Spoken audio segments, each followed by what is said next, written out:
Just want to welcome you to Washington, D.C. and to our country, and thank you very much. May I thank you, President? It's a great honor. Assalamualaikum warahmatullahi wabarakatuh. Sahabat beriman, juru bicara Hamas Hazem Qassem menyambut baik keputusan Presiden Amerika Serikat Donald Trump yang tampaknya menarik diri dari usulannya memindahkan lebih dari 2 juta warga Palestina dari Gaza secara permanen.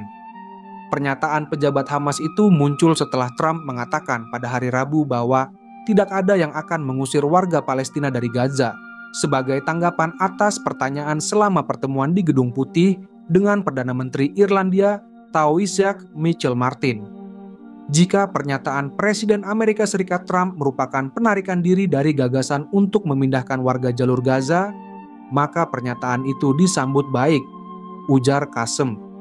Kami menyerukan agar posisi ini diperkuat dengan mewajibkan pendudukan Israel melaksanakan semua ketentuan perjanjian gencatan senjata. Trump mengirimkan gelombang kejut ke seluruh Timur Tengah dan sekitarnya bulan lalu, ketika dia mengusulkan pengambilalihan Gaza oleh Amerika Serikat dan menyarankan agar penduduk Palestina di wilayah yang dilanda perang itu dipindahkan secara permanen untuk tinggal di negara-negara tetangga. Pembalikan sikap Trump terjadi setelah para menteri luar negeri Arab bertemu utusan Amerika Serikat untuk Timur Tengah Steve Witkoff di Qatar pada hari Rabu untuk membahas rekonstruksi Gaza. Menurut pernyataan dari Kementerian Luar Negeri Qatar, para menteri luar negeri dari Qatar, Yordania, Mesir, Arab Saudi, Uni Emirat Arab, dan Sekretaris Jenderal Organisasi Pembebasan Palestina hadir dalam pertemuan tersebut. Para menteri luar negeri Arab membahas rencana rekonstruksi Gaza yang disetujui pada KTT Liga Arab yang diadakan di Kairo kemarin. Mereka juga setuju dengan utusan Amerika Serikat untuk melanjutkan konsultasi dan koordinasi mengenai rencana ini sebagai dasar bagi upaya rekonstruksi di sektor tersebut. Organisasi Kerjasama Islam yang beranggotakan 57 orang secara resmi mengadopsi rencana untuk Gaza yang diajukan Liga Arab pada pertemuan darurat di Arab Saudi. Prakarsa yang dipelopori Mesir tersebut muncul sebagai usulan untuk membangun kembali jalur Gaza di bawah pemerintahan otoritas Palestina, mendatang sebagai tanggapan atas ancaman Trump mengambil alih Gaza dan mengosongkan wilayah tersebut dari penduduknya. Perundingan gencatan senjata Gaza putaran baru pembicaraan tentang gencatan senjata di Gaza juga dimulai di Qatar pada hari Selasa, dengan Witkoff dikirim ke Doha untuk mediasi. Para menteri Arab menekankan pentingnya mempertahankan gencatan senjata di Gaza dan wilayah Palestina yang diduduki, menekankan perlunya upaya sungguh-sungguh untuk mencapai perdamaian yang adil dan menyeluruh berdasarkan solusi 2 negara, memastikan terpenuhinya aspirasi rakyat Palestina untuk kebebasan dan kemerdekaan. Papar pernyataan Kementerian Luar Negeri Qatar.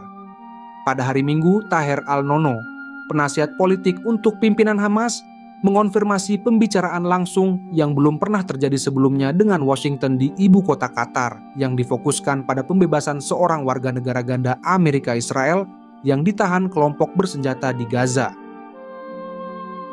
Al-Nono mengatakan pertemuan antara para pemimpin Hamas dan negosiator sandera Amerika Serikat Adam Boehler juga membahas cara melihat implementasi perjanjian gencatan senjata bertahap antara Hamas dan Israel yang bertujuan mengakhiri perang di Gaza.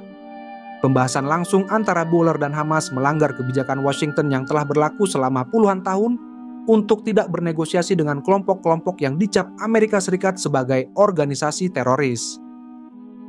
Delegasi Hamas juga telah bertemu selama 2 hari terakhir dengan para mediator Mesir dan menegaskan kembali kesiapannya merundingkan tahap berikutnya dari gencatan senjata dengan Israel, sementara Israel mengirim negosiator ke Doha pada hari Senin untuk melakukan pembicaraan gencatan senjata.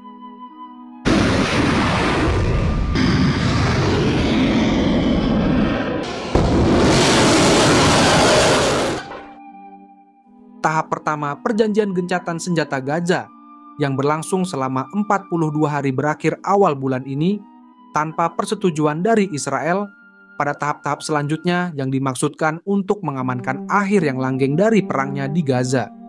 Israel kemudian memberlakukan blokade penuh terhadap Gaza yang telah memasuki hari ke-12 dan mencakup pencegahan masuknya makanan, bahan bakar, dan obat-obatan ke wilayah tersebut. Dalam apa yang digambarkan sebagai tindakan hukuman kolektif dan bantuan kemanusiaan sebagai senjata Israel untuk menekan Hamas.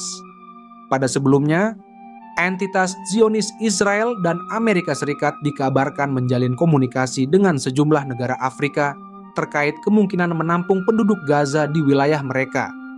Komunikasi antara Amerika Serikat Israel dengan Sudan, Somalia dan Somaliland bertujuan untuk membahas penggunaan wilayah mereka sebagai tujuan memukimkan kembali warga Palestina, kata para pejabat Amerika Serikat dan Israel. Para pejabat Amerika Serikat mengaku kalau pendekatan kepada 3 negara Afrika itu dimulai beberapa hari setelah Presiden Donald Trump menyampaikan rencananya mengusir warga Palestina dari Gaza. This is what decisive leadership looks like. And with President Trump back in the White House and Republican control of Congress, America will not turn its back on our national security priorities. Rencana Trump dan respon negara Afrika. Para pejabat Sudan mengatakan kepada AP bahwa mereka telah menolak proposal Amerika Serikat untuk rencana tersebut. Para pejabat dari Somalia dan Somaliland mengatakan bahwa mereka tidak mengetahui adanya komunikasi tersebut. Sudan adalah bagian dari kesepakatan Abraham 2020 yang menyaksikan beberapa negara Arab, termasuk Uni Emirat Arab, menormalkan hubungan dengan Israel. Bulan lalu, Trump mengumumkan rencana kontroversialnya untuk mengubah Gaza menjadi Riviera Timur Tengah. Presiden mengatakan rencananya akan melibatkan Amerika Serikat untuk mengambil alih kepemilikan Gaza dan mengusir seluruh penduduknya. Meski mengklaim bahwa pemindahan warga Palestina itu demi keamanan mereka, namun ia juga menegaskan bahwa warga Palestina tidak akan memiliki hak untuk kembali. Pada akhir Februari, Trump mengubah sikapnya, mengatakan bahwa ia tidak akan memaksakan rencana tersebut, tetapi akan merekomendasikannya. Kami tidak akan mengusir siapapun dari jalur Gaza. Meskipun begitu, seorang pejabat Amerika Serikat mengatakan pada awal Februari bahwa Trump tetap pada visinya menolak usulan yang diajukan oleh Mesir untuk rencana rekonstruksi dan solusi pasca perang untuk Gaza yang tidak melibatkan pengusiran penduduknya. Negara-negara Arab telah menolak rencana Trump dan secara resmi mendukung usulan Mesir. Sementara Israel sendiri mendukung rencana sekutunya, Amerika Serikat. Menteri Keuangan Israel Bezalel Smotrich mengatakan bahwa pemerintah akan membentuk administrasi migrasi untuk memfasilitasi pengusiran warga Palestina dari rumah dan tanah mereka di jalur Gaza.